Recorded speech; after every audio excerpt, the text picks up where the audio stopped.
You're about to see the book of Exodus with new glasses in a way that many of you have never seen it before. In Exodus, there's this decree to kill all the newborn male children. And Satan was behind this decree because God had given a prophecy that in 400 years, his people would be delivered. Meaning that a deliverer would be coming on the scene at some point 400 years later. Genesis chapter 15, verses 13 and 14. So in Exodus, there's this decree to kill all the newborn male children. Just like there's a decree to kill all the new children under 2 years old when Jesus was born.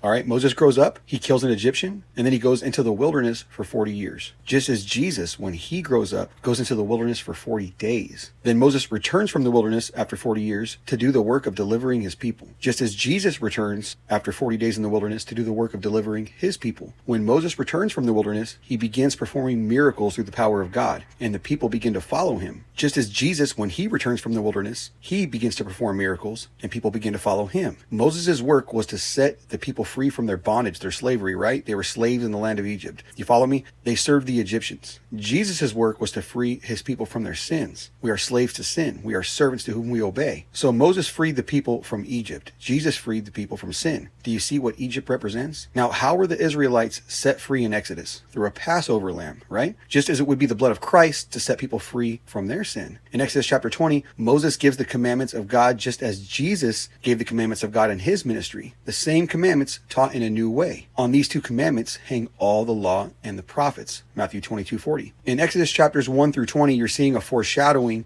of the ultimate deliverer who is Christ. In Exodus 24, Moses was going up the mountain to meet God. The people watch as Moses ascends up the mountain to meet God, and a cloud receives him out of their sight. When Jesus ascended to heaven, the Bible tells us in Acts chapter 1 and verse 9, now when he had spoken these things, while they watched, he was taken up, and a cloud received him out of their sight. This is not a coincidence, it's a pattern. So what happens next? Moses is there on the mountain 40 days and 40 nights. Jesus, after his resurrection, is on earth with people for 40 days, and then he ascends into heaven, and a cloud receives him out of the sight of the people. Now, Moses was receiving sanctuary instructions when he went up the mountain. And when Jesus ascended to heaven, he became the high priest of the heavenly sanctuary, according to Hebrews chapter 8. Now, what were people saying about Moses when he went up the mountain for 40 days? They all thought that Moses was gone for good. They didn't believe he was coming back. So what did they do? The people created an image to a beast, and they started worshiping it. In Revelation chapter 13, what are people doing? They are worshiping this beast. From Exodus 24 all the way to Exodus 32, Moses is up the mountain.